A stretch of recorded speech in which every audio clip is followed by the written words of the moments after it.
All right, joining us now, she is the head coach at UCF, fresh off a American Conference regular season and tournament championship, a regional championship in Orlando, hosting and a super regional berth. Speak of Cindy Ball-Malone, who also was an assistant this past summer on the U.S. national team, helping them win the World Games up in Birmingham, among other places. She coached in the Canada Cup as well. You had a pretty busy 2022, didn't you? I did. A fun 22 though, but yes, it was pretty busy. Describe 2022 for you in a nutshell. Now that you've had time to reflect on it, if from a college standpoint, from an international standpoint, I mean, it was pretty wild what you kind of accomplished, actually, for personally, and then obviously with the success with the program and the international game with the U.S. national team. Yeah, I mean, when people start talking about the new year coming up and some people say like goodbye 22, I thought about it for a second. I was like, well, do I want to say goodbye to 22? It was so good to me, us, our program, our family, um, USA softball. But I was, well, now let's go see what we can do even more, right? So, um, 22 was really special. I mean, I got to coach some of the best athletes in the game and be a part of that, even learn from them.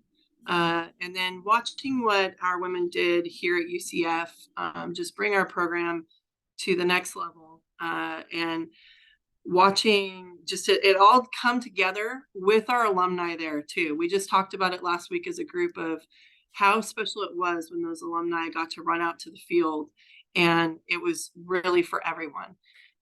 So it was definitely a unifying moment in our program, connecting, this future with our awesome, incredible past. And my family also got to do some, fun family times. We drove across the country not once but twice in our RV. So we got to do all the things in 22. Yeah, it's a little bit of everything. I think you mentioned in an interview that now when you've gone to grocery stores, that people stop you, that they recognize you now after the success last year. And I know from my standpoint, I've done like volleyball broadcasts, soccer broadcasts. Every time I go, now people are asking me about softball in the offseason, which is in my 16 years covering the pro, that's never happened before. Usually a season ends, oh, it's a great year, and everybody kind of forgets until February. But people have been talking about this year round. What has that been like for you, adjusting to that, where now people recognize you? I mean, not to give it away, but we were at the UCF Hall of Fame, and you were a very popular person that people came up to. Yeah, I mean, it's an incredible, overwhelming experience because now you got to be on your A game. There's no rest. Like I said, I think I was wearing like this messy bun do, and like, well, I got to watch I got to represent at all times. But just awesome, our what that team did, what Team 21 did, and what they accomplished, is truly incredible. And I think it is required all of us to understand that, this program is bigger than any one person in it, and that we can continue to build it for the future. So, but it's fun. I mean, I'm not going to lie. It's kind of fun for people to say like, oh, there's Coach Bear. And, my son, just the other day said, he knows you. And he walked up to this guy and he goes, you know, my mom. And so innocent, but it's a big deal. And I love that this game has gotten to that point, right? It's the incredible broadcasting that we have, not only here at UCF with our crew. We've got someone that calls our games, does a pretty good job too. um, More than pretty good job. We get compliments all the time about that guy. But I would say just the platform that we have and are on, and how fun they are to watch. They're invested. And so last night at the girls and women in sports dinner, I was asked what makes UCF unique, and it's Night Nation. Night Nation is what makes us unique.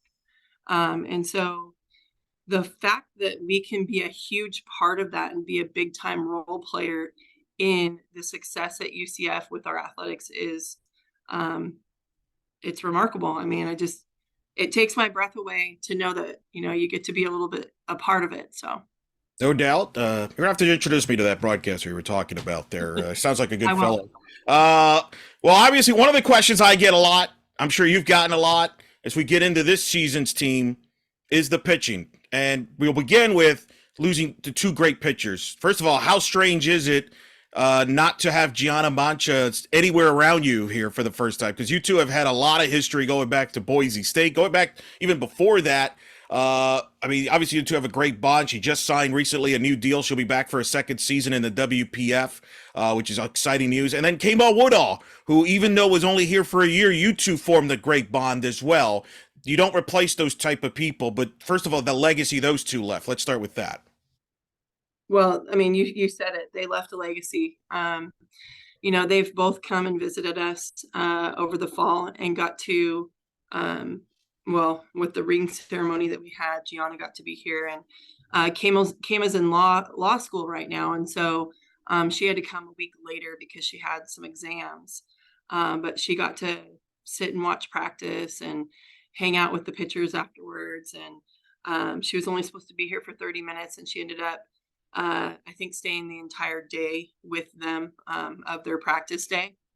And so that was, they left the legacy and then they come back and take care of it. So Gianna's been back a couple times. And I think I expect them to see us at some point throughout season as well. But I know that they did their job because Caitlin Felton, Grace Jewell, and Angelina DeVoe have just stepped right into that role of what it's supposed to look like, what our pitching staff looks like. And we talk about those two, Gianna Mancha and Kama Woodall. Aaliyah White had a huge part in that success too, in still being a part of our program last year, right? So we not only lost or they moved on Gianna and Kama, but Lily White too, who's going to be playing, or maybe she did play in her first game yesterday. And I'm terrible. I was at dinner, so I didn't see what that looked like, but I'll have to check in on it. I text her. So yeah, she just to have those people and those pitchers show us how it goes and continue to take care of us and nurture us has been awesome. And they're doing a good job. We have a staff of 7. It'll look different, but that doesn't mean that it's not going to be good different, right? It's just, in the years past, we've had like a 1 or a 2 or, a 1 and a 1A. And this year we might have more than 5 contributors at one time. And that's okay. I think that's what the game's gone to, and we need to evolve with it. And it's exciting to kind of challenge myself in the bullpen as well. We now have Shannon Sale as one of our grad managers. And so she's able to help me in what she sees. Obviously, her roles are restricted in what she can do, but she's allowed to, tell me what she sees as far as just in-game stuff and things like that. So it's pretty exciting to see where we've gone and that footprint that all of those great pitchers left us with. Aaliyah White, now the pitching coach at North Georgia for Mike Davenport and company after being on the staff last season there, certainly. And all right, so you mentioned the 7 pitchers. You mentioned Felton, DeVoe, and Grace Jewell. Let's start with them because they're the returners. They're the ones that watched Kama and G and obviously Aaliyah as well from, in the bullpen. So talk about the 3. You mentioned they've grown up and kind of stepped up. To talk about, expand on those 3 first, and then we'll get to the new faces. Yeah. So all 3 of them stayed over the summer and trained at some extent. And then I know Caitlin played a little bit against the Vibe with some of the pickup teams that were put together in Tampa. And so that was huge. I mean, they got stronger. They got more explosive. It shows in their numbers. And they made sure to, take care of business. Now, just in terms of we've really surrounded the team this year on protecting the queen, right? So the queen is our pitching staff.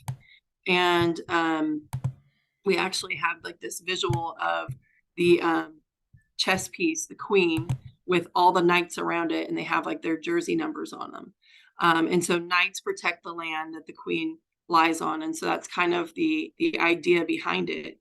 And so everyone thinks, well, of course, pitchers, they're queens.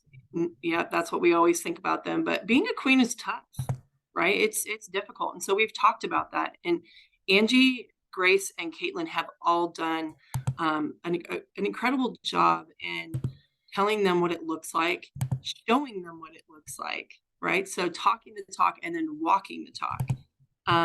And just, also taking it upon themselves to put it into action. They've gotten a little extra on a pitch or two, and they're starting to fine tune some things. And they just grew up so quickly right in front of my eyes in this past, 6 months. So it's been awesome. I couldn't be more proud of them. And they're prepared, because people are always saying, well, you graduated your pitching. And I mean, I'm not silly. I'm using that a little bit to, fuel their fire, like, obviously, but then also empowering them, because they are incredible. I'm back there when I'm watching them throw to our hitters, and I don't want to get in there. So if I feel that way, and I think that I have like a pretty big ego when it comes to softball, if I'm feeling that way, I know that the hitters that stand in against them are going to feel that way too. You've got some freshman pitchers. Caitlin Cochran, freshman out of South Carolina, really the highest rated recruit, if you go by rankings in UCF, by a UCF pitcher, since Shelby Turnier, who's going to be a future UCF Hall of Famer probably as soon as next year, the most decorated pitcher in program history. You've got also another freshman pitcher in Appleby from Texas, and Macy Miles. That's going to be a last name that's familiar with a lot of sports fans, with who her father is. Talk about the freshman pitchers that you got. Yeah. So Caitlin Cochran was one that I had seen when recruiting Ashley Griffin and Aubrey Evans. And it was a really unique situation recruiting the 22 class, especially the pitching staff, because I'm so picky about what type of pitcher I want, right? They got to have some things. And it's not just velocity, and it's not just, well, what are their Rapsodo movement numbers? But just guts, right? Guts to be able to attack the zone, getting swings and misses, and then being able to face the same team over and over again and still be competitive. And so I got to watch that through, what was it? Athletes Go Live, quite a bit. But Caitlin Cochran was one that just kept coming back of, she'd pitch against some of these phenomenal hitters in travel ball, and these teams that, usually put up a ton of runs, and she'd shut them out. And then she'd come back the next day and throw against them again and maybe give up one run.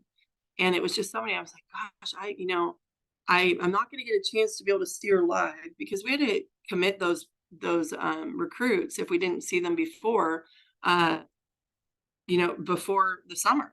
And so that was tough to recruit a pitcher and not see her live. But yeah, it's like you said, she's top ranked. She's got some special stuff. She's probably not the look of a normal pitcher. We have some pitchers on our team that are like 6 feet tall, and with Grace and Appleby, but she's not afraid to throw to you, and she can spin it and she can bring it. So I'm excited to see, the hard work that she's put in over this winter and over the fall, and what comes of that. Appleby was a later get for us. We got her in January of 22, and she's just deception. I mean, she's got spin that I wish I could have on the Rapsodo numbers. Like, it's like perfect 12 o'clock spin that people say is impossible, but she has it with a really good changeup. And last year we had great pitching, but if you saw the scouting report, we didn't throw a ton of changeups.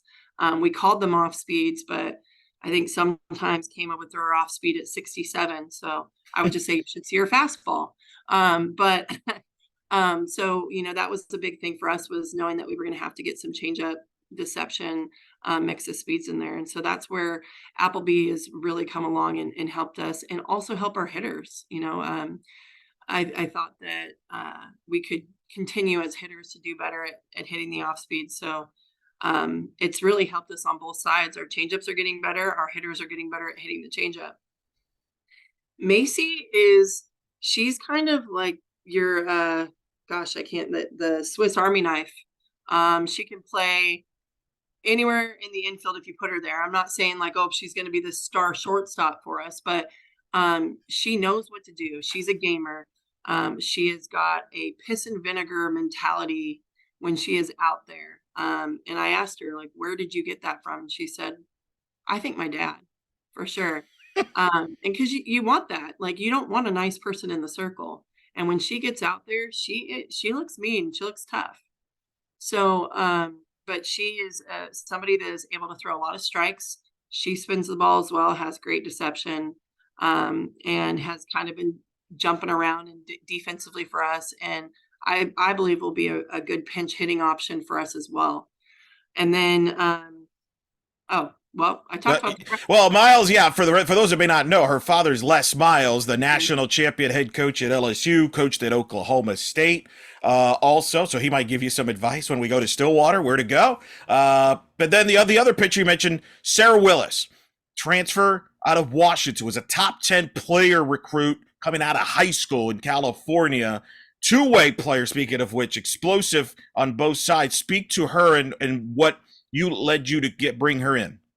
Yeah, Sarah Willis is, well, to bring her in, I mean, I'm obviously very close as far as watching the University of Washington, the program, the women in it. Obviously, the head of that program is played a huge role in my, not only my playing career, but my coaching career. Coach Tar has, I mean, she's definitely my all-time mentor. She's the CEO of my board of directors, if you will, and continues to just always take care of me, right? So in watching her program, I know all of her players, and I just talked to her when I saw that she went into the portal, and Coach Tar was so awesome about it, because it can get funny, between friends, and if a player doesn't work out in your program. And I mean, she truly cares for her players in her program and wants everyone to do well. And I think that's like the big aha moment for us as coaches is, we take a lot of pride in what we do in developing our athletes, but we also want them to be happy and thrive and grow as well. And so if it's not here, well, I want them to do it somewhere else. And so she was so awesome in letting that whole thing kind of come about. But Sarah's somebody I watched recruit for a long time when I was recruiting, and we just, she was always at that program that maybe we weren't be able to get her at UCF at this point. So having her here now is huge. She's a loud player, and I'm not talking about with her voice, though you will hear her when you're out there, and you'll know if you come to Clearwater, you'll know what field we're on, because Sarah Willis will be out there cheering loud. But she is a loud player with everything she does. She is a hardworking player. I mean, she does so many things. Outfield, can throw, can run, can hit, can pitch 4 different speeds. And so I think that was the big thing for her is, okay, she can do all these things. Now we need to make sure she masters a few of them, and then is still really good at the others. There aren't many people out there that can do what she can do, but it's been tough on me. Like, okay, how do I manage this? Because if we have her go full speed, like a Jada Cody, right? But then we have her do all the stuff in the circle. Well, how does a human being replenish those calories and do all those things and rest? And so that's been the challenge for me is, making sure, we're empowering that pitcher beast mindset, right? But then also getting the calmness of the hitter that we want, and making sure that we're keeping track on those retriever skills in the outfield. And so it's been fun, and she's done an awesome job, and I love watching her have fun doing it. But it's going to be some learning moments for me of how we use it, how we work on it, and making sure that she's at 100% too, because she does not stop. She is a hard worker. And we want her to be at her best at the end of the year. So we've implemented some snack breaks for all of our women, because they work so hard within practice, water breaks, because it's real out here in Florida. It's hot. We sweat. We work hard. We could say, let's practice less, but we're not. We're still going. And so We've just kind of changed the gears a little bit of what that looks like. She the hardest thrower on the staff? I've heard that she might be actually the most powerful hitter from a distance standpoint. I mean, my text didn't stop blowing up the night that she hit the home run against Florida in front of 1,500 people for a fall ball game at the Plex, by the way, which that's a record in itself. That ball landed by near the street where you enter the Plex, which is, I mean, that's Samantha McCloskey territory. For those that don't know, she was hit the walk off against Tulsa. She's probably the strongest hitter I've ever seen as far as hitting the ball miles away. Is that accurate about Willis?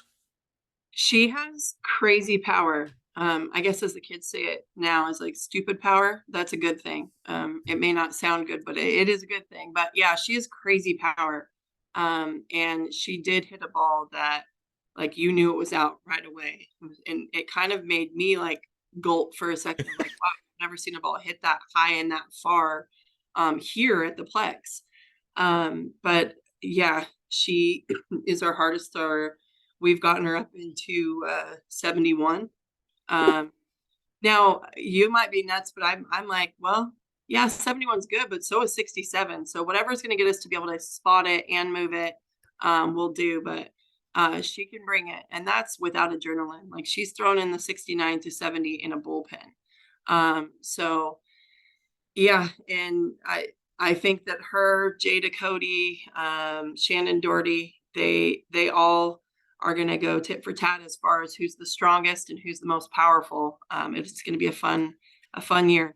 She's an interesting piece because since you've been here, for people that followed you, you like moving the pieces around in game. You'll bring a player off the bench, bring him in, play defensively for a couple innings, get a couple of at bats. However, you move him around. But I don't really think you've had a player like Willis who you can move from pitching literally into the outfield or any position. That's a unique. Have you ever had that in your coaching career? You've had a pitcher that you could also want to keep in the lineup, perhaps because of her bat, and maybe move her around to like the outfield.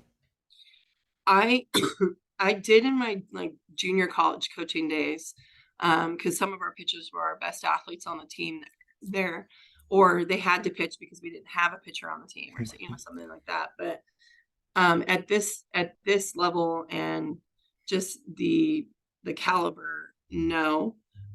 So it's again going to be a challenge, but also we could definitely use it to our advantage. So Gianna could have been a two-way player, and I would always try to get her in there. Like her freshman year, she hit in regionals. But she was like, no, I just want to be a pitcher. So, but when it came to like competing in practice, she'd go in there at shortstop and show them how it's done. So she just didn't she loved the pitching life. So yes, but Sarah is, again, she is a diamond for sure. There are not many like her out there. So I'm really excited for her this year. I think G's also saw the lineup and like, I'm good. I don't need to hit. And a lot of them returned, but you've added also a couple other pieces. You mentioned Sarah Willis. She was one of three big transfers. You added Chloe Evans from Minnesota, outfielder. And then, of course, one that you're familiar with, Jazz Williams, which I'm still getting used to saying Williams. I've always known her as Severs, but she's married. She's a mom, which is a great story in itself. But Jasmine Williams, also part short infielder, coming over from Oregon. Talk about those two and the impact they'll have on this team. Yeah, well, Chloe, we had the opportunity to play against her last year when Minnesota came down. She did well off of us, and Chloe's like really recruited us hard, which was awesome. Like obviously we're recruiting her. Her numbers alone were outstanding numbers. The RBI, the power numbers, but the fact that she recruited us as hard as she did was like spoke really highly of her, where she wanted to go and what type of ball she wanted to play, right? So that was an awesome get for us. And she has both those, Jazz and Chloe, both those two have really become leaders on the field, like in game. They are super confident. They have a ton of belief in themselves, but most importantly, a ton of belief in the people around them. And so that's been really special to watch. But Chloe has speed. She's got a good arm. She can run some balls down, and she's gonna put the ball, like the game, in motion offensively in a lot of different ways. Jazz has been a fun one, just being able to, we were just talking about it the other day. So at trials, USA trials in 2018 for the 19 team, the last day I was throwing live to her and she hit a comebacker at me. And I had this like huge bruise, like this blown up. And she kind of hit it and then, said, thank you, and, walked away. And so afterwards, they're like, well, who do you think? What do you think about these players? And I was like, I don't like that Jazz girl. She just nailed me. Right. And so I think it's funny now. I showed her a picture of the bruise just yesterday and we were talking about it. And I said, yeah, remember I didn't like you at first, but obviously I loved her. Um, but yeah, to know that she's here now is it's just a funny, like full circle moment. She was also the person that hit got the winning run in at the U19 women's the world championships. And she showed that picture of us both like kind of running off the field together. She was going to her team, I was going to the coaches. So the experience and the history that we've had before UCF has been really special and super successful. And I've obviously followed her career afterwards and her story. And what she's been able to accomplish is, I don't know how she does it. People tell me, how do you do it being a mom of three boys and your stepdaughter, and run this program and do all of this and still have time for yourself? And I'm like, hey, you should take a look at Jazz Williams. She's going to school, getting a 4.0, rocking like the platform for women in sports when it comes to all the things that exist for our women now. You've got just the awesome opportunities that they can do. She's doing great in that. Her team absolutely loves her, and she's an incredible wife and mother. Her husband Z and her son baby Z get to come and watch our games. And they don't miss a beat. I mean, he was at every single fall game, and it's tough to watch your little one and watch the game. And you'll see film on her Twitter feed from like his view, and like he is such a huge supporter of Jazz. So, I think what better place than here for her to be able to finish her career, because it's kind of like my story. My husband is a rock star dad and husband as well, in the outfield with those crazy boys running around. And so it's just a cool bond that we've really been able to create. But just to see what she's done, her confidence is like 100% back up. Defensively, she does some things that catch me off guard of like, wow, okay, I didn't think you were going to get to that ball or you make that play, right? Her secondary skills, as far as like secondary plays, it catches our team off guard right now. So it's definitely going to catch the other team off guard. But yeah, she's a huge get for us in more ways than just on the field. She's part of it. She joins a very stacked infield. Might be the deepest infield you've had since you've been here. I feel like, I don't know if that's accurate. When you're considering the returners and the new faces, she's one as a transfer, but the freshman, which is as touted of an infield in the history of the program, is part of this top 25 recruiting class this year. We're not even going to talk about next year's class, which was ranked 16th in the country. We'll get that down the road, but this is a deep infield that you've got with a lot of different options. You obviously have Shannon Doherty returning, one of your captains at first base, but you also have a Savannah Adams who can play first base, who hit that big, maybe one of the biggest pinch hit, maybe the biggest pinch hit two-run homer in program history against Houston in the conference semis. You've got Michaela Macario, who I remember people were kind of texting me, freaking out in the fall when they started playing second base. Like, what are they doing? Because their image, and I understand this, their image is that line drive she catches against Michigan. That's an image nobody will ever forget. But I kind of forgot for a second that she came in as a natural second baseman. She was supposed to be a second baseman, but because of COVID, Justine Molina stayed an extra year. You're not going to move Justine, obviously. She's one of the great defensive second basemen. So she moved to short, which could benefit you now from a flexibility standpoint. You've got Aubrey Evans and Lewis, who are two top, highly touted infielders. Kennedy Searcy and Jada Cody can play third. Emerson Lee can play every position. That's a lot of infielders. Let's just go with that. Start with the returners and go with some of the. How do you kind of envision this infield? Yeah. Well, it's funny because Coach Tyler, our assistant coach Tyler Heil, he's the infield coach. And I told him, I texted him the other day and I was like, hey, infield's good. Because, we're just kind of like, we just clear to the point, basic. And he goes, yep, they're going to do really well this year. But I there's a lot of them. They put the competition against them, and that's the huge thing of like, a championship mindset is you want to have competition in your dugout, in your locker room, that's healthy competition. And people were asking me too, like, really, you're going to move the freshman player of the year from shortstop to second? Well, again, second base is a huge position for us, and don't forget the defensive player of the year just graduated. So that's a huge part of our game and what she did. And so Lala has taken that role on and just moved like just as well as she took on the shortstop role. And she is making those same plays at second base. And remember, our pitching is a little different this year in the type of pitchers we have. And so, I would say, trust us. We know what we're doing. But, Jazz is just as good at shortstop. And with those two together, I thought we wouldn't get a better shortstop second base combo than we had last year. And, it's those women recruited this next team, and it's been awesome. But as far as the infield goes, like you said, we have a lot of versatility. Jada Cody can play anywhere on the field. And then Shannon Doherty is just the leader out there with those infielders, keeping them calm, making sure they know the plays, what defensive plays we're in. Kennedy started out as a left fielder in her career here and played third when Jada was going behind the plate. So she can do a lot of things. I wouldn't be surprised if you see her back in the outfield because, we're going to get our bats in the lineup. And so whatever that looks like. So we've kind of been moving Kennedy around a little bit here and there. And it'll be really nice to have a fully healthy Kennedy Cersei, just because she was coming off her ACL surgery or ACL injury last year.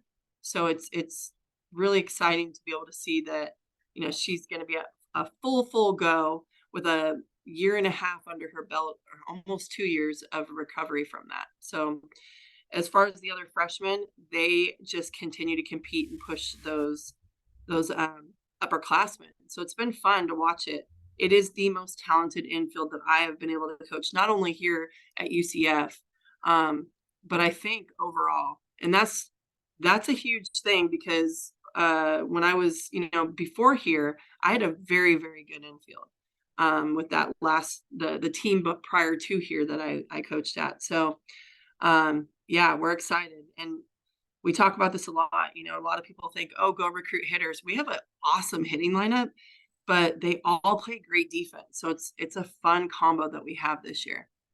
Yeah, it's gonna be interesting how you move the pieces there. I mean, Evans and Lewis, I saw them in the fall. They've got a lot of Natalie Land qualities. I watched Natalie Land. For those that don't know, it's Hall of Fame shortstop, second baseman at UCF. Speed, explosive, can hit for occasional power, but really explosive in the field too. Great range, and I saw flashes of that from the two of them. The catching position's interesting. You mentioned Cody catching. Ashley Griffin unfortunately got hurt during the fall, so you've got some questions there in the catching position. How is the catching situation looking with the Griffin injury, and then Cody, because Cody can play so many positions, and really he's underrated as a catcher. I mean, Gianna Mancha swears by her everywhere she talks. She mentions Jada Cody. She says a lot of her success was because of Jada. So how do you see the catching position? Do you play Jada more? Do you like to split it? How do you see the catching position? Well, I normally have probably a better answer for you, but I'm going to say that the catching position has kind of come about because of our core values and the culture of our team. We've moved a couple people back there. So we did just the opposite. In the fall, Jada did not catch one game because we knew what she could do back there.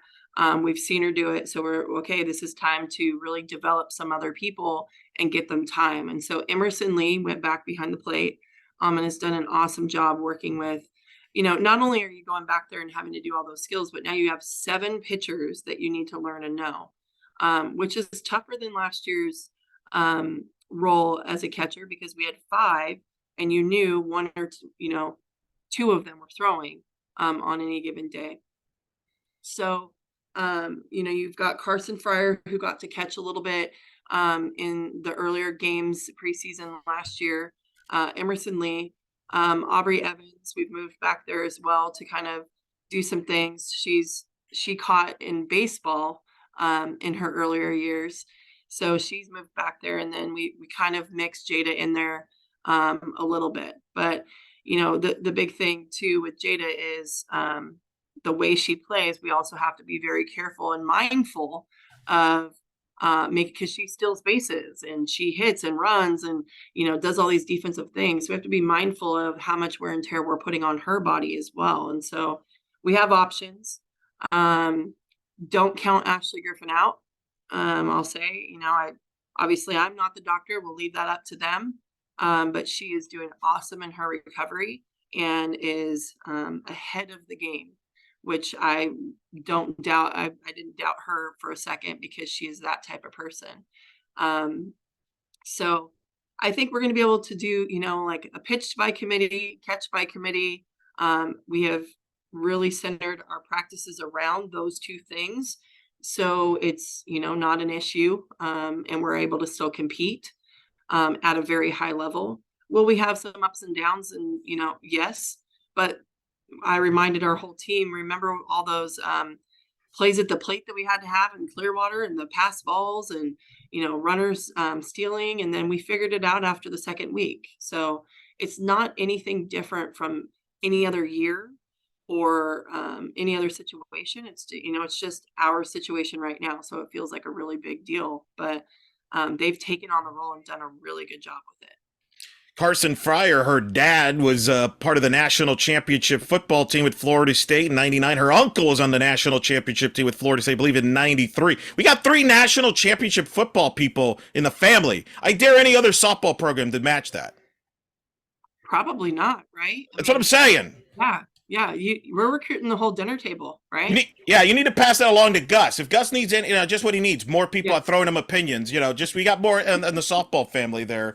Deal. I want to ask you about Cody go because she had an incredible summer. She played for the U.S. national team, first UCF's player ever to represent the red, white, and blue. She played over in Japan, played over in Guatemala. What have you seen from her? Because I've always heard from coaches and players that have been a part of the U.S. national team that they're different when they come back. They're more confident.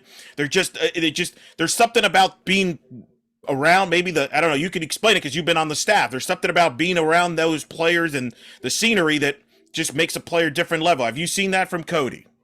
Oh yeah, absolutely. I think the coolest thing about Jada is that she does not just plays, not just wins, but like just does awesome, right? She was one of the lead hitters and RBI hitters in Guatemala. Excuse me. And when she comes back, she's like, okay, I learned this. I want to continue to work on this. So she's never done. She's never satisfied. She always wants to continue, to get better, sharpen her tools so that she can be the best version of herself. But then she also brings some of that education that she learned back, right? So, hey, Sis Bates at short, this is what she would tell me she did, and she would just talk about those things. And then, even stuff that she would hear from Coach Tar, she would share with me like things that Coach Tar would say. And so the experience not only helps her, but she definitely brings that information back to us. And Jada wants to win, very simple. She wants to win, and winning isn't just winning the game. Winning is, winning, like our locker room is going to look a certain way. We're going to win in the classroom. We're going to win in the community. And that's why she's been a captain along with Shannon Doherty for so long, because they want this program to be as high as it can be for as long as it can be. Outfield, of course, you got Janisha Rowe back in the realms in the center field when she's not producing broadcasts for behind the scenes in the fall. But tremendous speed, much more confident I've seen her in the fall than she was a year ago. A year ago, she barely wanted to talk. Now she won't stop talking. That's a good thing. No Denali Shophocker. Acknowledge Denali with a great career she's had. She's helping now other athletes perform at a high level at UCF with her new role in the post softball career. But you mentioned we have Chloe Evans coming back. Elise got Elise Volpe coming back. Talk about your outfield, because I also know you got some new young people. Avery Wong is still returns. I know she's had a good fall as well, from what I understand, as well as others. Olivia Elliott, a freshman, comes in. Katie Birch could also returns, could play the outfield as well. Experience. You got a little bit of a mix of youth and experience in the outfield. Yeah. Well, our outfield has always been dominant here. And I think, when I first got here, I was like, wow, how are they so good?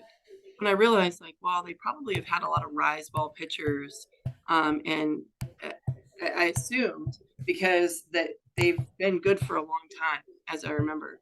And then I would say, like, it just kind of trickles down, right? So, like, you had Kira Klarkowski, like, that's where it started for me, was Kira Klarkowski, and she'll talk about Willow, and she'll talk about, gosh, who else am I forgetting that she would talk about? So I'm drawing a blank right now. Elo, you might be able to help me, but Willow Callanan was the outfielder, kind of yes, groomed there. Megan Greenwell is another one Megan in that Greenwell. group. Yeah. Yes, there you go. She would talk about them, and I'm thinking, like, who's better than Kira, right? Kira is amazing, but there were others before her that can let it trickle down and left that legacy. Like, we've always talked about the pitching legacy, but our outfield has always been amazing.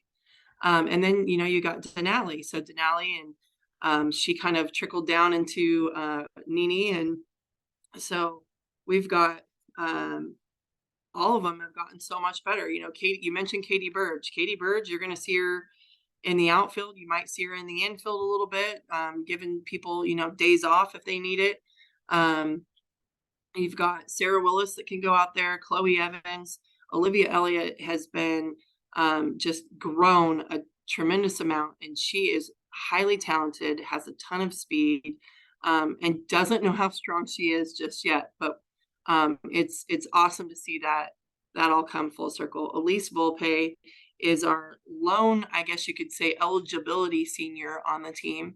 And she's, coming back and is stronger than she has been, as far as just healthy, ready to roll. She's worked really hard to get to where she has been.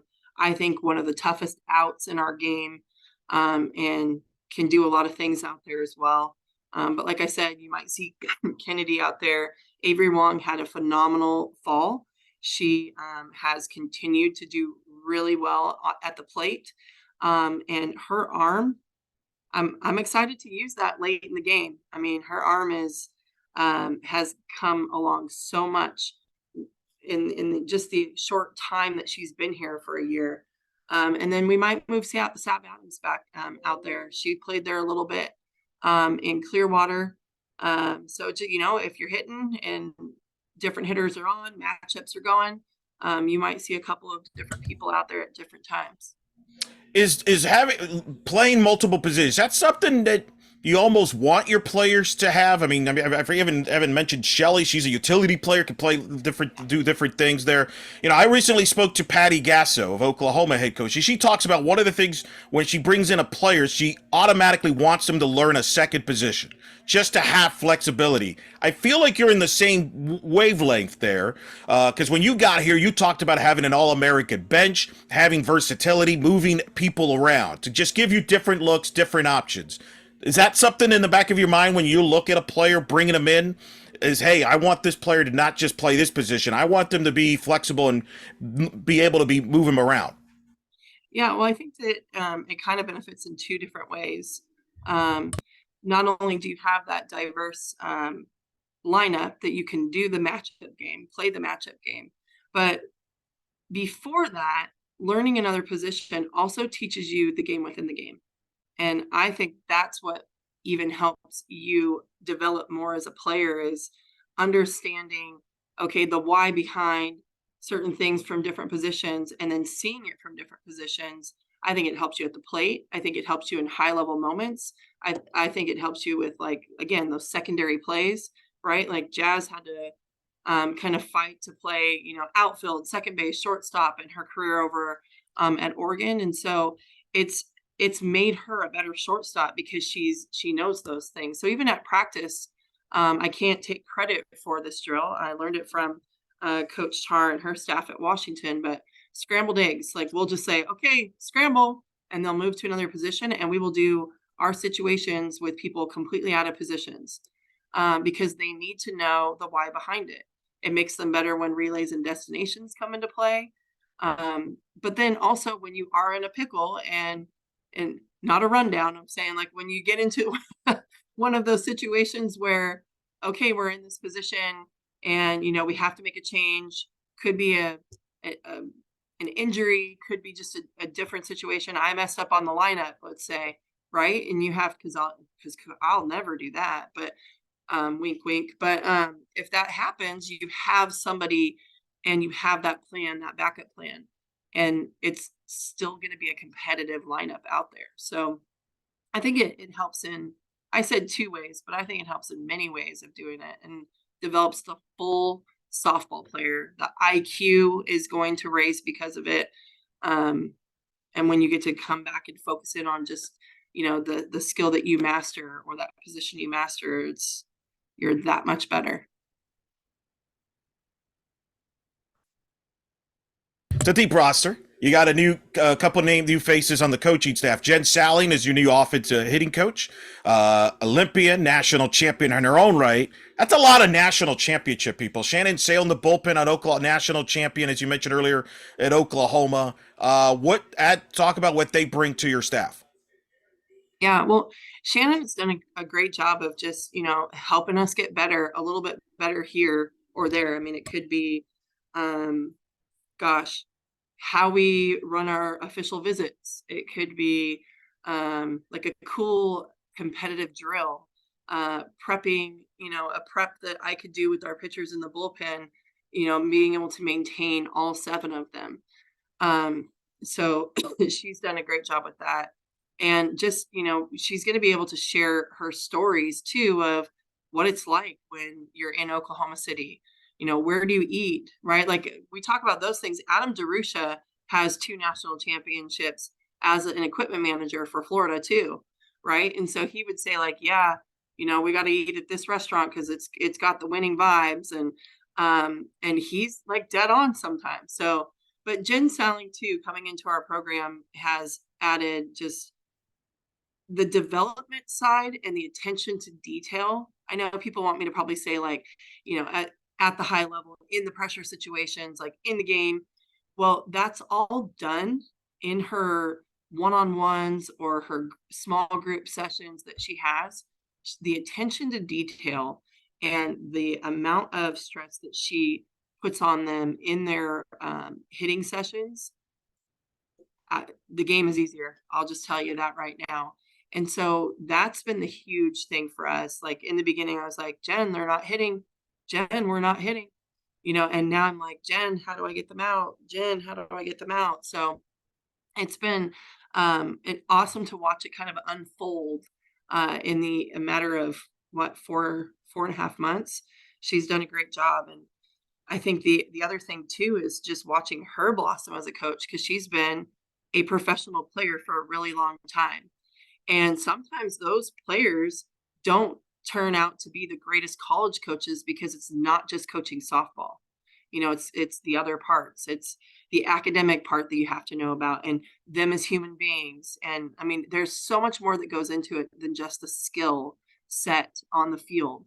And Jen has like done such a good job of understanding that, recognizing it, knowing what our athletes need, knowing what I need, knowing what the other coaching staffs or the other part of our coaching staff needs, and has done a great job learning that, and at a real quick learning curve because she just got thrown into it. And it's been fun to watch and grow with her. And it's also awesome to see our other assistants that have been here help her too along the way of like, okay, this is what we need to do, right? Like a compliance form. All right, we got to fill this out. Because you don't think about that in the pro league. You don't, in professional league, the Team Canada, you're not having to focus on that. It's when are we lifting? When are we getting our reps in? When's hitting time? When are we eating? There's more to it. So having all of that experience it doesn't make it easy. I'll say that. There's a lot of personalities that we all have to manage together because I'm crazy. And my personality is crazy too. Like I want to accomplish the world in 30 seconds sometimes. But I would say it's what's needed to continue to move us in the direction that we're going. And there's a lot of awesome ideas, but these ideas are getting pushed into action. The schedule is once again dynamic. Lots of ranked teams, a lot of digits there. No different than usual. But yet it's going to always amusing when I see people react to me. It's like, is she all right? Like, is she like? And I'm getting people in the sport asking me this. Like, she does realize, that it's okay if you can, you don't have to play every ranked team. I want to address it on a couple of factors. I want to start opening weekend. You're going to open with Georgia again, which everybody knows how that game ended last year. Was a classic game, one of the games of the year. And your good friend Tony Baldwin and JT D'Amico, who you coached with at Washington. Tony, you were with the U.S. national team this summer, and then 2019 with Tim Walton and Heather. You then will play Boise State, who is the Mountain West preseason pick to win the conference. They're trying to win the conference for the first time since 2018. Let me looking up this head coach that coached him in 18. Sidney Ball. Oh, hey, that's you. That's you over there. And then you got UMass, whose head coach is one of the all-time greatest players in the history of the sport, and Danielle Henderson is an alum at UMass. And then Ohio State, who you played last year, an NCAA tournament team. And we welcome a friend, Whitney Jones. By the way, as Coach Tarr told me, she calls your tournament the Husky Invitational with all the former Huskies in this field. Yeah. Let's start with that opening weekend, because that is one of the marquee tournaments of the first weekend, and a lot of people have asked me about. Yeah. It's definitely an emotional tournament if you think about it. It is a reunion of some sort. But yes, when we said like, okay, let's do this again with Georgia, I thought, well, shoot, they're going to come guns flaming right at us. But I thought, well, why not? Right? Like we need it. We need to continue to get better. Of course, our entire schedule could not go in our favor, but I think we're going to be better because of it.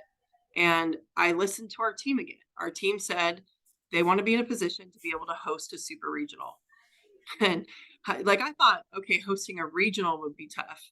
Well, hosting a super regional, all right, now it's next level. Like it has not been done in a very long time for like what we're kind of set up to do. And so in order to do that, in order to go to OKC, we've got to play this schedule, right? So Georgia said they wanted to come back. They had a great time. Their team, we didn't play, I think, on that Sunday. So I was, here just to watch. And I want to say like 10 of their players came up to me and said, thank you. This tournament was awesome. We had so much fun. So I think they enjoyed their experience here and wanted to come back. And that's what we want, right? Like we put on these tournaments. Of course, we want to, it's tough to play at UCF against UCF in any sport. And that's what's so cool about our institution and about, our fan base. But for them to come and do that and say thank you and say they loved playing on our field, like that was awesome. So when they said they wanted to come back, let's do it. I get a chance to see some good friends. I love competing against them. Just because they're my friends doesn't mean that I'm going to be nice. Like I want to beat them just as much as they want to beat us. And so that's exciting. Ohio State was slated to come here prior to the transition of, Whitney going over there. And so now I know that they're going to be tough outs because Whitney does such a good job at what she does. She's going to be a head coach soon. I know that's, part of her move and where she wanted to go. And it's what you need to do in this industry is you need to get on your resume. And did I like it at first? Probably not, of course, like you want to keep good people around. But everything's meant for a reason. And I'm proud of who she is and that she got to be a part of what we did here. And, that she gets to carry that on and continue to grow the game because that's really what it's about. So, that will also be something like as a staff, we have to like, okay, like stay in our dugout because, she knows stuff about us. We know stuff about her. You could get tied up into that game, but we've acknowledged it. Our athletes, we've acknowledged it with them. Wit's fun to love. Our girls loved her. And so that's also, that thing, you're going to have those ones that are want to impress her with all the new stuff they've learned. And then you're going to want you'll have the ones that'll think about like, well, she knows the things I can't hit, and so we've talked about all those things as staff and as a program. Boise State is obviously emotional for me. I've still recruited some of those people. I loved my time at Boise State. I think that program and that that institution is awesome. I love where that program, is continuing to go under Coach Schultz. So, that'll obviously. I'm going to just try to say it's Sally every time, and I'm human, and obviously those emotions and those human thoughts will come in of like, well, you got to beat the team that you left. But again, we're just going to play against our best selves, and with all those emotional ties, not overlook UMass, because like you said, they have one of the best players in the game at the head of their program as well. So I think it's going to be a great test of how we not only play the game, but stay disciplined and composed and focus on us. Yeah, Henderson, a gold medalist there for the 2000 U.S. national team, Olympic team. And then, oh, by the way, you'll host Missouri in the midweek, and then Clearwater comes, the big tournament there, ESPN. You got Michigan, the rematch from the regional final. But what's unique about that matchup, no Carol Hutchins. She retired. So you are the trivia question. You will be the last head coach that ever faced Carol Hutchins on a field. What was your reaction to that when now stepping down, and the fact you're going to play them again? TV, I'm sure, happy about that. Love those storylines. I mean, you're just bringing storylines to everybody. I mean, you're doing our job, making it easy. Like, it's really good. I appreciate you. Yes, that's exactly what the plan was. No, I mean, just honored to be able to coach against her. Coach Hutchins, I've had a few games to be able to coach against her, and I've followed her for years. When I was young, I came from the city of Simi Valley, and one of the pitchers that left, that city went and played in Michigan. Her name is Sarah Griffin. I forget what her married name is now, but and so I followed their program because of that. And so I got to watch Coach Hutch from a very young age of, oh wow, she's intense. This is what it's like. To now you're like pinching yourself and like, I'm coaching against her, and this is the elimination game for them. Oh, this is crazy, right? Like it's something that you can't believe actually comes about and occurs. But and I still learned from her, right? Like I watched her post-game interviews. I'm like, how can I be like her? How can I take something of hers and like, have that legacy? Because she still is making that institution, that athletic department better. She's still involved there. I got to talk to her a couple weeks ago and got to see her at NFCA. And so it's just the amount of pride and energy that she continues to put into Michigan athletics is, yeah, it's just amazing to me. I mean, just she has a ton of passion, and sometimes when you're in those positions, you kind of feel like, well, I'm alone. Is anyone like that? And there are quite a few amazing people out there. So to be able to talk to her off the field is incredible. And I mean, like you said, you've been able to do it. And she's just so knowledgeable, so passionate, so competitive, and really, really smart at like the business side of it too, that I learned just in the few times that I got to talk with her. But the way she shared her heart on her sleeve after the game and how she just loved her athletes, that's what I took from it, right? And she was, I don't know the timing of when she knew or whatnot, but to see the emotions and everything, I mean, it's pretty incredible, being able to play against Coach Condrea before in the same year that he retired as well, here at the Plex as well. I kept both of those lineups because, and that was before I knew they were going to retire. I kept them because I'm like, I got to coach against the winningest coach. And we had success, so it's just something that I never thought I would be at that position. Like, I remember when I started my coaching career, like, okay, I'm gonna, you know, maybe do high school, maybe do junior college, and there's nothing wrong with those levels. I had so much fun and loved the softball and the development and teaching. Never imagined that I would be coaching and then doing ESPN interviews, because I used to not like talking with people, in front of people, all of that. So to be in that, and now you can't get me to shut up, right? You're like That's waiting why for we me to both say, get along. That's the thing. That's why we do these lengthy interviews. I mean, Bobby, your husband gets mad, but whatever. yes, We had some important conversation here. Yeah, we're both alike.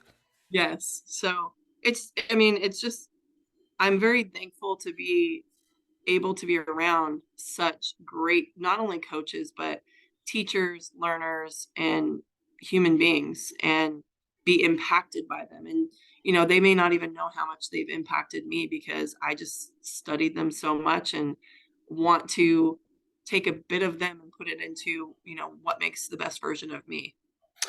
We're going to do it on justice on the schedule. I'm going to scan through it quick, but because Okay. we are out of time. But obviously, you Love it. mentioned Clearwater. You got Duke there. You got Alabama, Michigan. I mentioned Texas A&M, Mississippi State, which is big news there. That last game Sunday night will be on primetime ESPN2. First time for the program to be played on primetime linear television in the regular season. That's a huge thing. It speaks to the growth of this program and the interest people outside that have for the program. You're going to play Florida as a top 5 team. You play UCLA out in California. They're the second ranked team in the country. You go to Stillwater to play Oklahoma State. People have asked me this. I'll ask you this. Is part of the strategy with the scheduling, obviously you're focused on this year and trying to host, and that helps you from a scheduling standpoint. It helped last year. But is also part of the strategy is we're going to the Big 12 next year, which is going to be the second strongest conference in the sport, and a lot of these players are going to be a part of that. Does this also kind of get you ready of what's ahead down the road? Because it's tough competition is going to be coming next year, but now they're going to be used to it because of this tough schedule. Yeah, I mean, I think first we need to be mindful of not looking ahead too soon, right? Because you can see programs like jump the gun, and not be in the moment, right? And so that's our first, like, we're going to win the last opportunity of being able to win an American championship. Like, that's our focus right now, right? But as a coach, I have to have that forward vision, right? So 5, 10 years out, right? And for us, for next year, there's a lot of eye-opening opportunities that could occur, hosting certain teams, going to certain places. And so when we did that, I already had in mind that, okay, we played at Oklahoma at probably one of the most stressful environments and times. So we have that. Oklahoma State, we got to do it, right? At first, I thought we were getting into a tournament. It looked now like it's more of like a round robin with 2 different teams. Did I love that we're going to play a 3-game series against Oklahoma State? Yeah, I do, because we're going to do it next year, right? At first I was like, Kelly Maxwell's really good and she's got other pitchers with her. Okay, awesome. Because I did get a chance to work with Kelly Maxwell and saw. But I think it's what we need, right? And it's going to be fun. We're going to get to see what it's like to play in that environment, and it is a little preparation for next year, because we want to continue to keep the trend upwards. We don't want to, we're in the Big 12 now, we're the bottom of we're the bottom of the Big 12. No, we want to continue to be competing at a high level the entire time. And so that's kind of what I learned. I remember last year in the fall, we played at Florida, and the entire stadium was packed, right? Because they had a travel ball tournament there. And so the entire stadium's packed. And Lala was like lights out all fall. And then all of a sudden she was like, I walk out there, I'm like, hey, are you okay? Like, you're not breathing. She goes, Coach Bear, there's so many people here. I'm a little nervous. And I thought, well, I didn't even think about that. Right. So here we are being able to play in this, in this environment. And it doesn't mean like, oh, well, it's, the score doesn't matter. It doesn't matter if we win. Well, of course it does. Like everything matters. But she got to have that experience before we got into season. Right. And so when we went there and played, she didn't have that same, like she was already like been there, done that. And so that's kind of the idea behind going and playing at different places, playing against the different programs that we are, because, when we do get into postseason, it's going to be the same way. They'll definitely be the same way there. Last thing, obviously, we should let you go. What is the keys for this team to accomplish your expectation, your goals? Blank has to happen. What are the keys now as you get into the season? Sticking together, staying together is huge. That was big for us last year. We're not going to turn on each other, right? So they talk about last year at Clearwater when we lost 4 games in a week, that it was one of the lowest of the lows. And I wanted to remind them of my 2015 season as a coach. That isn't the lowest of the lows, but that's what they knew because they win a lot. They never turn on each other. And so we've carried that on. Every team is a new team. It's a different team. It's a new year, but we've carried that idea on of we're going to stick together. We're not going to turn on each other. And then making quick adjustments is going to be huge. We're more of an experienced team, player for player, roster wise, that I've had in the past, but still young. We're still a young team, right? So a lot of our experience comes in our junior class, so we return a lot of that. So lacking the sense of urgency from like a senior standpoint, with only one saying like, this is my last year. We have to really recognize that we're playing for our senior and that and living in the moment.